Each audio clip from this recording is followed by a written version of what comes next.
I'm Lucy Cunningham and I am a research placement student at the Alasdair Gray archive as part of my Masters in Creative Writing at the University of Strathclyde. So I was actually recommended to undertake a placement at the archive by one of my lecturers, given my interest in Gray's literature that I studied during my undergraduate degree. I think I hadn't been at all exposed to Alasdair Gray's work until my undergraduate. A lot of people in around Glasgow, we'd heard his name in passing, and I'd kind of heard mention of Lanark multiple times throughout my life, so it was kind of a aha moment when I discovered his literature and kind of put the pieces together as to who this kind of iconic figure was that I'd heard about vaguely over the years.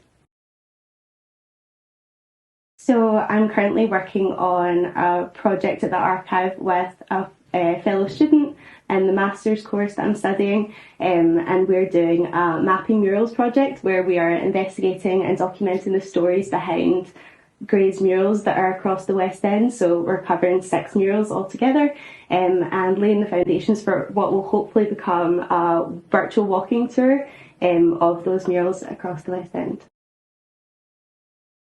We're currently drafting up the final versions of those kind of profiles of the murals right now. A lot of it has been kind of filling in the gaps of knowledge that isn't available online. So speaking to people that knew Alasdair or that were collaborators on the murals. So yeah, it's kind of, we're having a tough time kind of filling those gaps in knowledge, and we're currently working out how to overcome those and document them in a way that's still illustrative of the processes that were behind those murals. I think what inspires me most about the archive is the really rare ability and opportunity to step into the space and almost the mind of one of my heroes. It's something that I don't think a lot of people get the chance in their lives to do in such an immediate and kind of intimate sense. I think especially kind of the ability to handle his belongings and exist in a space that is much like the one that he worked in, and also to kind of little things like reading his margin notes in some of his favourite books. It's, I think, the closest that you can come to kind of seeing inside the mind of someone that was such a genius. I think I've learned a lot from Alasdair, and especially being in the archive and really getting to know him in a sense. But I think the thing that I'm really going to take away from all this is just how playful he was, and with his writing especially, and his approach to art is just such, he just has fun with it, and I think it's kind of taught me that I don't really need to take writing so seriously like we're often taught to, and to kind of have fun with it. Although I consider his literature very serious, and it often gravitates around very serious and dark topics, I think that he uses humour in such a way as to kind of make light of situations, which is something that I want to equip both myself with. I'm going to take that away from it, but also something that I can write into my characters and my stories as well.